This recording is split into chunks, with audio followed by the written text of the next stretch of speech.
On Mother's Day, my daughter gave her mother-in-law a $20,000 ring and a cruise. I got a $5 plastic flower and a note. The next day, she called me 28 times. Please, Mom, don't sell the company. I'm glad to have you here. Follow my story until the end and comment the city you're watching from, so I can see how far my story has reached. I'm 67 years old, and I thought I'd experienced every kind of heartbreak life could offer. I was wrong. Mother's Day started like any other Sunday. I woke up in my empty house, made coffee for one, and tried not to think about how quiet everything had become since Harold passed 3 years ago. The silence used to comfort me, but lately, it just reminded me of all the conversations that would never happen again. Ophelia had called the night before, her voice distant and formal. Mom, we're having brunch at David's mother's house tomorrow. You should come. 1 o'clock sharp. Should come. Not, we'd love to have you, or please join us, just an obligation disguised as an invitation. I arrived at Patricia's house precisely at 1. The driveway was already full of expensive cars, and I could hear laughter spilling from the backyard. Patricia had always been everything I wasn't: polished, social, effortlessly elegant. Her house looked like something from a magazine, all white marble and fresh flowers. When I walked through the gate, I saw them gathered around the patio table. Ophelia sat beside Patricia, their heads close together, sharing some private joke. My son-in-law David was grilling, acting every bit the devoted son Patricia had raised him to be. "Colleen!" Patricia called out, her smile perfectly practiced. "So glad you could make it." Ophelia looked up and gave me a quick nod. "Hi, Mom. You can sit over there." She gestured to an empty chair at the far end of the table, away from the main conversation. I sat down quietly, watching as everyone chatted about things I wasn't part of. David's sister was there with her children, Patricia's bridge club friends, even the neighbors. Everyone seemed to belong except me. Then came the gift exchange. "Oh, Patricia, we have something special for you," Ophelia announced, standing up with an excitement I hadn't seen from her in years. David appeared beside her, carrying a small velvet box and an envelope. Patricia gasped when she opened the box. Inside was a stunning diamond ring, the kind that catches light from across the room. "Ophelia, honey, this is too much. It's not too much for the woman who raised such an incredible son," Ophelia gushed, hugging Patricia tightly. "And there's more." The envelope contained cruise tickets, 2 weeks in the Mediterranean, first-class accommodations. Patricia actually started crying, and everyone applauded while Ophelia beamed with pride. I felt something cold settle in my stomach. $20,000. At least, maybe more. "And now for Grandma Colleen," David said, though his voice had lost some of its enthusiasm. Ophelia walked over to me, carrying a small gift bag. Inside was a plastic flower, the kind you'd find at a dollar store, and a card that looked like it had been grabbed from a drugstore rack at the last minute. I opened the card. The printed message said, "Happy Mother's Day," and underneath, in Ophelia's handwriting, "Thanks for everything, Mom. Thanks for everything." Like I was the cashier at a grocery store. The table went quiet. I could feel everyone staring, waiting for my reaction. Patricia cleared her throat uncomfortably. Even David looked embarrassed. "It's lovely," I managed to say, my voice barely above a whisper. "Thank you, dear." But Ophelia had already turned back to Patricia, launching into an animated story about the cruise destinations they'd chosen. The conversation moved on without me, and I sat there holding my $5 plastic flower, feeling smaller than I had in years. I stayed for another hour, watching my daughter lavish attention on a woman she'd known for 12 years while treating me like an afterthought. When I finally said I needed to leave, Ophelia barely looked up. "Thanks for coming, Mom. Drive safe." The drive home was a blur. I kept thinking about that ring, those cruise tickets, the pure joy on Ophelia's face when she gave them. When was the last time she'd looked at me that way? When was the last time she'd put thought into anything she gave me? I pulled into my driveway and sat in the car for a long time, staring at that ridiculous plastic flower. 43 years of being her mother, and this is what I was worth. A last-minute afterthought from the clearance aisle. That night, I couldn't sleep. I kept replaying the scene, wondering where I'd gone wrong. I'd built a successful company from nothing, employed dozens of people, contributed to my community. But somehow, I'd failed at the one thing that mattered most: being worthy of my daughter's love. I got up and walked to my home office, where I kept all the important documents: financial statements, tax returns, business contracts, everything that represented my life's work. And that's when I started to wonder, what exactly had I built all of this for? The sleepless night turned into a sleepless week. I couldn't stop thinking about that plastic flower, about the way Ophelia had looked at Patricia with such genuine affection. It ate at me like a physical ache. I decided I needed answers, not the kind that come from confrontation or dramatic conversations, but real answers, the kind hidden in bank statements and old receipts. I spent the next Saturday in my office, pulling out filing cabinets I hadn't touched in years. Harold used to tease me about being a pack rat, keeping every document, every receipt. "You never know when you might need proof," I'd tell him. I never imagined I'd need proof of my own motherhood. The first file I opened was labeled Ophelia College. Inside were tuition payments, room and board receipts, and dozens of smaller expenses I'd forgotten about.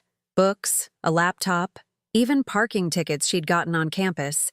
$47,000 total, not including the car I'd bought her junior year when hers broke down. But that was just the beginning. I found the folder marked Wedding, O&D, $58,000 for a single day. The venue, flowers, catering, her dress, the photographer. I'd insisted on paying for everything because I wanted her day to be perfect. David's parents had contributed a case of wine. Then came the house files. When Ophelia and David got married, they'd wanted to buy a home in the exclusive Riverside district. Their combined income wasn't enough for the mortgage on the house they wanted. So I'd co-signed. Then, when David's business hit a rough patch 2 years later, I'd quietly taken over the mortgage payments for 6 months. They never knew. I'd made sure of that. The car payments were next. 3 different vehicles over the years, each one just a loan until we get back on our feet. Somehow, those loans never got repaid, and I never asked. I'd just quietly absorbed the payments into my monthly expenses, but it was the emergency fund that really got to me. In 2019, David's landscaping business had nearly gone under. He'd made some bad investments, trusted the wrong people. They were facing bankruptcy. Ophelia had called me, crying, begging for help. I'd transferred $85,000 that same day.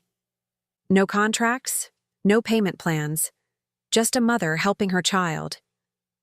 They'd bought the boat 6 months later. I sat back in my chair, staring at the calculator display. Over the past 15 years, I'd given or spent nearly $400,000 on Ophelia and David. College, wedding, house, cars, business bailouts, and countless smaller expenses I'd stopped tracking years ago. $400,000, more than most people see in a lifetime. And yesterday, I'd gotten a plastic flower. The really painful part wasn't the money. I'd made good investments over the years, built a successful consulting firm. I could afford to be generous. The painful part was realizing that my generosity had become invisible to Ophelia, expected, taken for granted. I pulled out my phone and scrolled through our text conversations from the past year. Her messages were brief, functional. "Can you pick up the dry cleaning? David needs to borrow your truck. The kids need school supplies." Always asking, never offering. Never a random, "How are you, Mom?" or "Thinking of you." But Patricia got cruise tickets and diamond rings. I found myself opening my laptop and looking up the mortgage on Ophelia's house. Still in my name, of course. The payments came directly from my business account, automated years ago so I wouldn't have to think about it. That business account. I pulled up the monthly statements and started going through them line by line. David's lawn service maintained the grounds at 3 of my commercial properties. I paid him 30% above market rate, though I'd never mention that. Ophelia's part-time bookkeeping work for my smaller clients brought her $1,200 a month for maybe 6 hours of work. They weren't just my daughter and son-in-law. They were my dependents, adults in their 30s who'd structured their entire lifestyle around my financial support. And somehow, I'd become the villain in their story, the distant mother who didn't understand them, who couldn't relate to their lives. They'd painted me as cold and disconnected while living off my generosity. I closed the laptop and looked around my office. Photos covered the wall. Harold and me at various company events, awards from the Chamber of Commerce, newspaper clippings about business successes. But there were no recent pictures of Ophelia and me together. She'd stopped wanting to take photos with me years ago. The clock on my desk read 4:30 p.m. I'd been going through documents for 8 hours and the picture was painfully clear. I'd spent years trying to buy my daughter's love, and all I'd accomplished was teaching her that I was a source of money, not affection. My phone buzzed. A text from Ophelia. "Mom, David's truck broke down. Can we borrow yours for a few days?" I stared at the message for a long time before responding. "I'll think about it." It was the first time in years I hadn't immediately said yes. That night, I made a decision that would change everything. I called my attorney. Monday morning, I sat across from Margaret Chen, my attorney for the past 12 years. Her office overlooked downtown, and I could see my own building from her window, a reminder of everything I'd built over the decades. "Colleen, you look tired," Margaret said, settling behind her desk with a cup of tea. "What's on your mind?" I'd rehearsed this conversation in my head all weekend, but sitting there, the words felt heavy. "I want to discuss selling my business." Margaret's eyebrows shot up. "Hartwell Consulting? But you've spent 30 years building that company. It's your legacy." "That's exactly the problem," I said quietly. "I need to understand what would happen to my family if I sold." I watched Margaret's expression shift as she realized this wasn't a casual inquiry. She pulled out a legal pad, her professional mask sliding into place. "Walk me through your concerns," she said. Over the next hour, I laid out everything I'd discovered. The mortgage payments, the business contracts, the web of financial dependence I'd unknowingly created. Margaret took notes, occasionally asking clarifying questions, but her face remained carefully neutral. "So, if you sold the business," she said finally, "David would lose his primary commercial contracts, Ophelia would lose her bookkeeping income, and they'd need to qualify for their mortgage independently." "Exactly." Margaret leaned back in her chair. "Colleen, can I ask what prompted this? Last time we spoke, you were talking about expanding the business, maybe bringing Ophelia in as a partner. I told her about Mother's Day, about the plastic flower and the diamond ring, about years of feeling like an ATM with legs." Margaret listened without interruption, though I caught her wincing at certain details. "I see," she said when I finished. "And you're thinking of selling as a way to find out who my daughter really is," I said. "Right now, I don't know if she loves me or my checkbook." Margaret nodded slowly. "There are ways to do this gradually. We could restructure your business arrangements, maybe transition some of the financial support over time." "No," I said firmly. "Gradual change gives people time to adjust, to find new ways to manipulate the situation. If I'm going to do this, it needs to be clean." We spent another hour discussing the logistics. Margaret had contacts in the business brokerage world, people who specialized in consulting firms. She estimated the process would take 3 to 6 months, depending on how quickly we moved. "I'll need complete confidentiality," I said. "No one can know until the sale is finalized." "Of course, but Colleen, once you do this, there's no going back. Are you prepared for how Ophelia might react?" I thought about that plastic flower sitting on my kitchen counter. I'm prepared for her to show me exactly who she is. That afternoon, I started making subtle changes. I called David's landscaping company and told them I was considering switching to a different service for my commercial properties. "Budget constraints," I explained. "I need to get competitive bids." The panic in his voice was immediate. "Mrs. Hartwell, we can negotiate. Maybe lower our rates." "It's not about the rates, David. It's about exploring options." Next, I called my smaller clients who used Ophelia for bookkeeping. I told them I was restructuring my referral arrangements and they'd need to find new services within 60 days. Professional, businesslike, no personal explanations. Ophelia called that evening, her voice tight with worry. "Mom, Mrs. Patterson said you're not referring bookkeepers anymore. Did I do something wrong?" "Not at all, dear. I'm just simplifying my business operations. But I need those clients. That's my income. I'm sure you'll find other opportunities," I said calmly. "You're very capable." There was a long pause. "Mom, Is everything okay? You've been acting strange lately. I'm fine, Ophelia. Just busy with some business matters. After I hung up, I sat in my kitchen, staring at that plastic flower. For the first time in years, I felt something I'd almost forgotten: control. Not the kind that comes from writing checks or solving problems, but the kind that comes from making your own choices. The next few weeks fell into a routine. I met with potential buyers, reviewed financial statements, and gradually disentangled the threads that bound my business to my daughter's lifestyle. Margaret handled most of the legal work, but I insisted on being involved in every decision. The hardest part was the secrecy. I'd never been good at keeping things from Ophelia, even when I probably should have. But this felt different. This felt necessary. 3 weeks into the process, I got a call from David. "Mrs. Hartwell, I heard from someone at the Chamber of Commerce that you might be selling your business. Is that true?" My heart pounded, but my voice stayed steady. "People gossip, David. You know how it is. But if you were selling, you'd tell us, right? I mean, it would affect our contracts. If and when I make any major business decisions, you'll be informed appropriately." That night, Ophelia showed up at my door. She looked exhausted, her hair pulled back messily, wearing an old sweatshirt I remembered from her college days. "Mom, we need to talk," she said, pushing past me into the living room. "David's contracts, my bookkeeping clients, now rumors about you selling the business. What's going on?" I sat down across from her, hands folded in my lap. "I'm reevaluating my priorities." "What does that mean?" "It means I'm 67 years old, and I'm tired of carrying everyone else's responsibilities." Ophelia's face flushed. "Is this about Mother's Day? About the gift?" "I'm sorry if you didn't like it, but we've been really tight on money lately." I almost laughed. Tight on money while living in a house I paid for, driving cars I'd bought, working jobs I'd arranged. But I didn't say that. Instead, I just looked at her and said, "This isn't about one day, Ophelia. This is about understanding what really matters." She left 20 minutes later, frustrated and confused. I watched her drive away in the car I'd co-signed for, back to the house where I paid the mortgage. But not for much longer. The call came on a Tuesday morning while I was reviewing the final purchase agreement.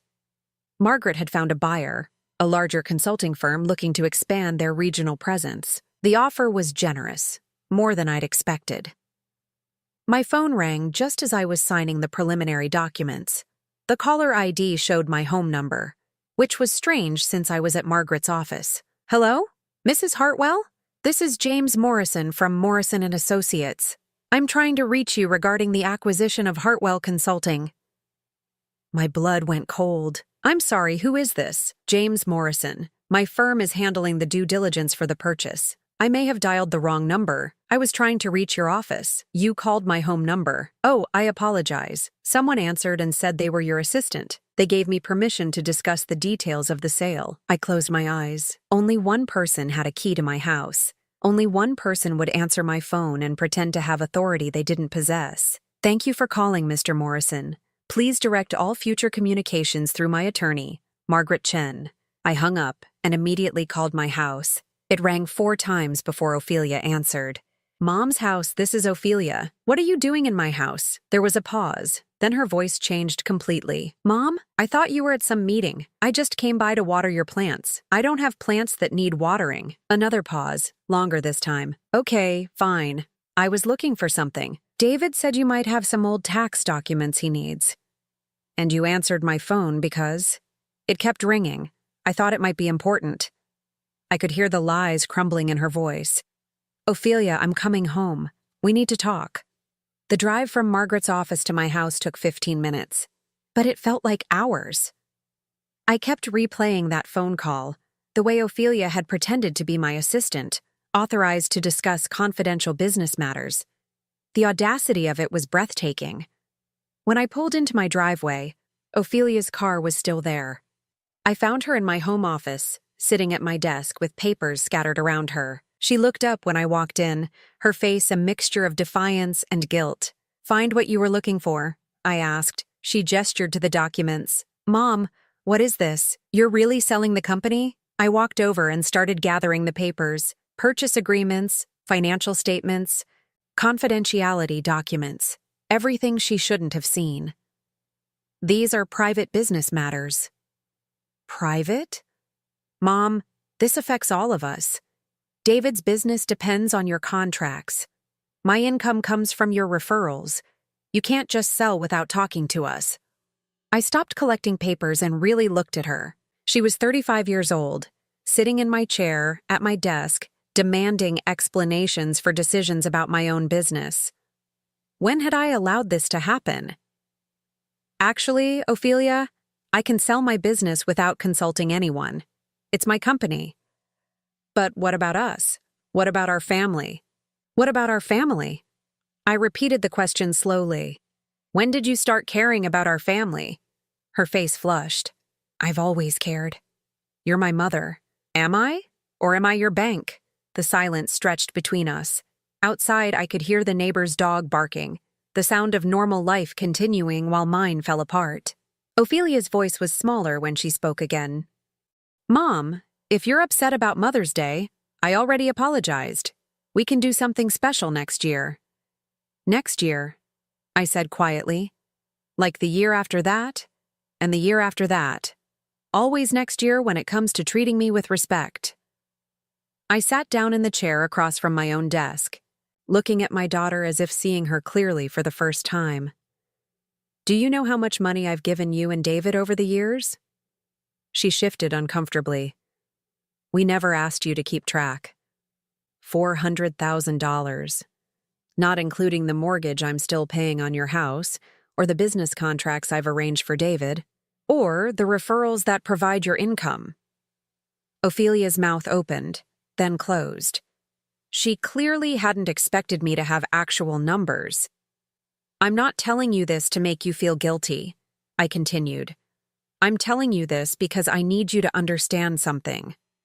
I've been subsidizing your entire adult life, and somehow, along the way, you stopped seeing me as your mother and started seeing me as a resource. That's not true, isn't it? When was the last time you called me just to talk? When was the last time you asked how I was doing, how I was handling your father's death, whether I was lonely in this big empty house? Her face crumpled slightly. Mom, when Patricia got a $20,000 ring and a cruise and I got a plastic flower, it wasn't about the money. It was about the thought, the care, the consideration. You spent more time picking out Patricia's gift than you did thinking about mine. Tears started rolling down her cheeks. But I couldn't stop. The words had been building up for years. You treat Patricia like family because she doesn't give you anything. You have to earn her affection. But me? I'm just expected to provide, to support, to enable your lifestyle without question. I love you, Mom, she whispered. Do you? Or do you love what I can do for you? She couldn't answer that question. We both knew why. My phone rang, breaking the heavy silence. The caller ID showed David's name. Don't answer it, Ophelia said quickly. I picked up the phone. Hello, David. Mrs. Hartwell. Ophelia told me about the business sale. We need to talk about this as a family. This decision affects all of us. Actually, David, it doesn't. It affects me. It's my business to sell. But our contracts, our livelihood. Your livelihood has been my responsibility for too long. It's time for you both to take care of yourselves. I hung up and looked at Ophelia, who was staring at me like she'd never seen me before. Mom, you can't be serious about this. I've never been more serious about anything in my life. That's when she started to panic. The next morning, my phone started ringing at 6:47 a.m. Ophelia's name flashed on the screen. I let it go to voicemail. It rang again immediately. And again. By the time I finished my coffee, she'd called 12 times. I finally answered on the 13th call. Mom, please, we need to talk about this. We talked yesterday, Ophelia. I think I was quite clear. You can't just destroy our lives because you're upset about a Mother's Day gift. I set down my coffee cup, feeling that familiar anger rising. This has nothing to do with one gift, and you know it. Then what? What do you want from me? I want you to understand that I'm not your personal ATM. I want you to see me as a person, not a source of funding. I do see you as a person. You're my mother. When was the last time you treated me like one? Silence. Then, Mom, if you sell the business, we'll lose everything. The house, David's contracts, my clients. We'll have to start over. Yes, you will. And maybe that's exactly what you need. She hung up on me. 20 minutes later, she called back. Then again. Then again. I stopped counting after the 15th call. Each voicemail was a variation of the same theme.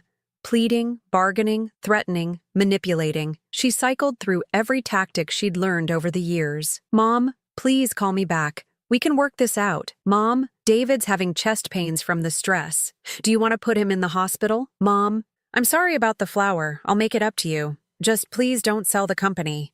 Mom, everyone's going to think you're being vindictive and cruel.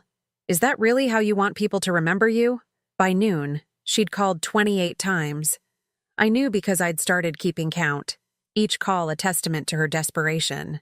She was finally understanding what I'd been trying to tell her, that her entire life was built on my generosity, and I was tired of being taken for granted.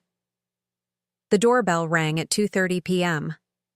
I looked through the peephole and saw Ophelia standing on my porch, her eyes red and swollen. David stood behind her, his face a mask of barely controlled anger. I opened the door, but didn't invite them in. Mom, please, Ophelia started immediately. We need to talk about this like adults. We tried that yesterday. You weren't interested in talking. You were interested in accessing my private documents and pretending to be my assistant. David stepped forward. Mrs. Hartwell, with all due respect, this is affecting more than just you. We have a family to think about. So do I said quietly. I have to think about what's best for my family. And right now, what's best is for all of you to learn to stand on your own feet. Ophelia's face crumpled. Mom, I'm begging you. Please don't do this. You're begging me now. When was the last time you asked me how I was doing? When was the last time you invited me to dinner that wasn't a holiday obligation? When was the last time you called just to say you love me? She opened her mouth, then closed it. We all knew the answer. I thought so, I said. You only call when you need something. You only visit when you want something. You only care when you're about to lose something. David's anger finally erupted. This is ridiculous. You're punishing us for being successful, for building a life together. Successful? I laughed, but there was no humor in it. David, you're 37 years old and you've never made a mortgage payment on your own house. Ophelia's entire income comes from work I arrange for her. You call that successful? We call it family, Ophelia said, her voice breaking. Families help each other. Help goes both ways. Ophelia, what have you done to help me? What have you contributed to this family besides taking? The question hung in the air like a challenge. Ophelia looked at David, then back at me, searching for an answer that didn't exist. I gave you grandchildren, she said finally. No, you didn't. You moved 3 states away and visit twice a year. I haven't seen Tommy and Sarah in 8 months. Her face went white. Even David looked uncomfortable. You want to know what family looks like? I continued. Patricia's family calls her every week. They visit without being asked. They remember her birthday without being reminded. They give her thoughtful gifts because they pay attention to what she likes. That's why she got the ring and the cruise. That's why she's treated like someone who matters. Ophelia was crying now, but I couldn't stop. Years of hurt were pouring out. I spent 30 years building a business so I could provide for my family. I wanted to give you security, opportunities, a better life than I had. But somewhere along the way, you stopped appreciating what I gave you and started expecting it. You stopped seeing me as a person and started seeing me as a resource.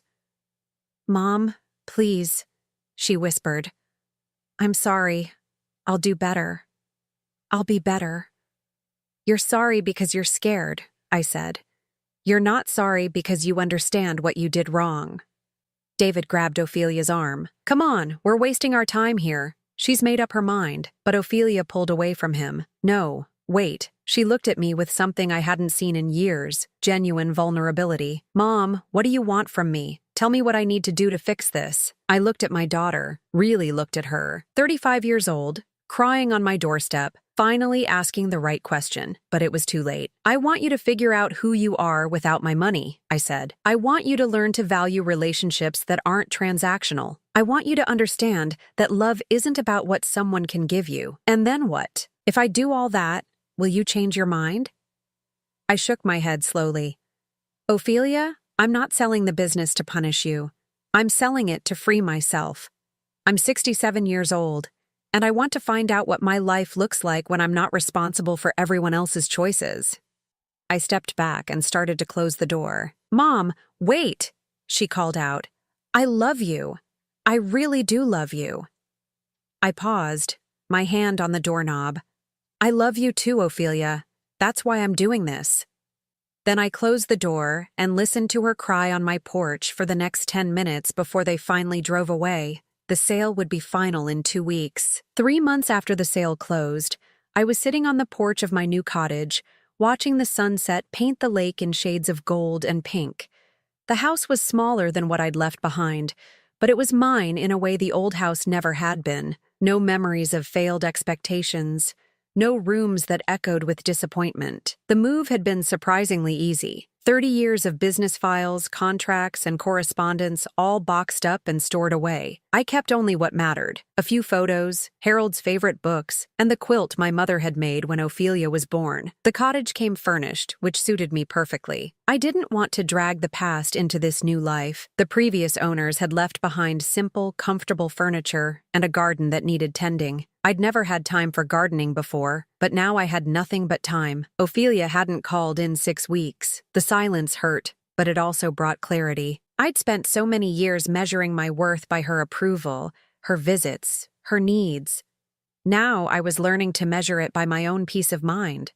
The business sale had provided more than enough money for a comfortable retirement. I'd set up a trust for my grandchildren's education, money they'd receive directly when they turned 18. With no strings attached and no parental access. It was my way of ensuring they'd have opportunities without enabling their parents. I'd also quietly paid off the mortgage on Ophelia and David's house. Not as a gift, but as a final severance.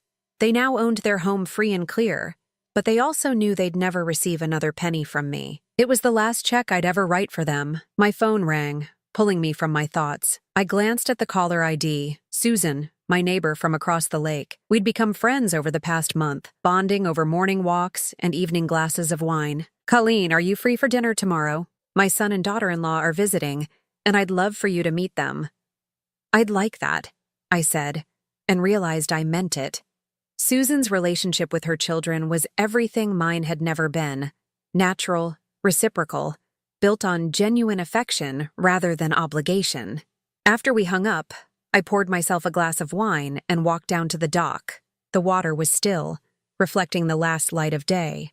A family of ducks paddled by, the babies following their mother in a perfect line. My phone buzzed with a text message. For a moment, my heart jumped, thinking it might be Ophelia. But it was from Margaret, my attorney. "Thought you'd want to know. David's landscaping business filed for bankruptcy yesterday. Ophelia's looking for work at the elementary school. How are you doing?"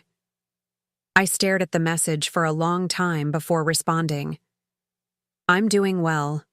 Thank you for letting me know." I felt sadness for them, but not guilt. They were adults who'd made choices. Now they were learning to live with the consequences, just like everyone else.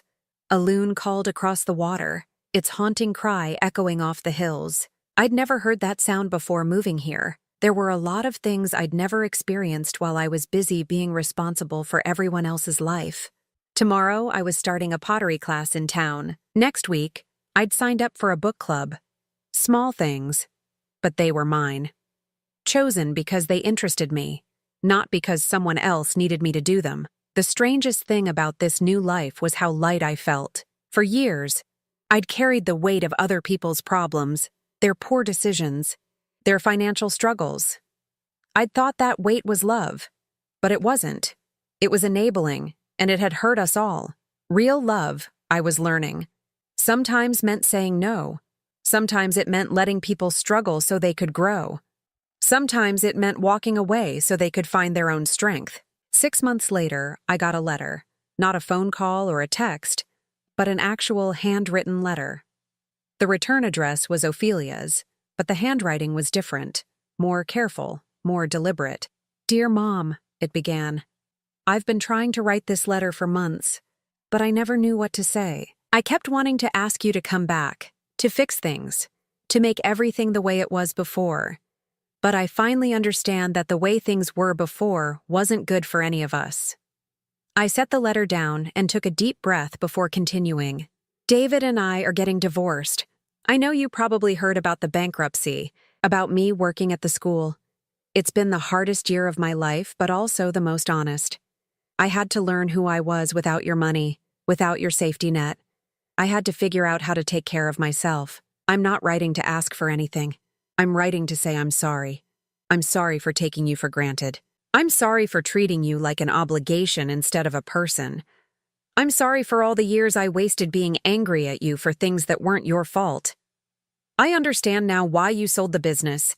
You weren't punishing me. You were freeing both of us. I just wish it hadn't taken me this long to see it.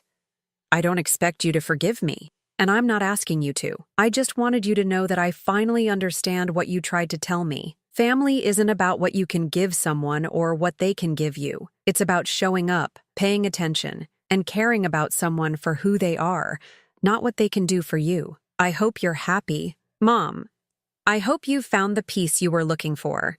You deserve it. Love, Ophelia. P.S. I kept the plastic flower.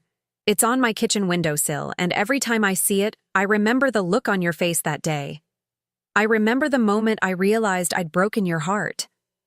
I'm sorry it took me so long to care about fixing it. I sat on my porch for a long time after reading that letter, watching the sun set over the water. Then I went inside and wrote a response. "Dear Ophelia," I began, "thank you for your letter. It means more to me than you know. But I didn't mail it that day, or the next day, or the next. Some wounds need time to heal completely before they can be reopened safely. Some relationships need space before they can be rebuilt on a foundation of truth instead of obligation. Maybe someday we'd find our way back to each other, but for now, I was content to be free. Free from guilt, free from manipulation, free from the exhausting job of trying to buy love that should have been given freely. I was 67 years old, and for the first time in decades, I was living my own life. It was enough. Now I'm curious about you who listened to my story. What would you do if you were in my place? Have you ever been through something similar? Comment below. And meanwhile, I'm leaving on the final screen 2 other stories that are channel favorites, and they will definitely surprise you. Thank you for watching until here.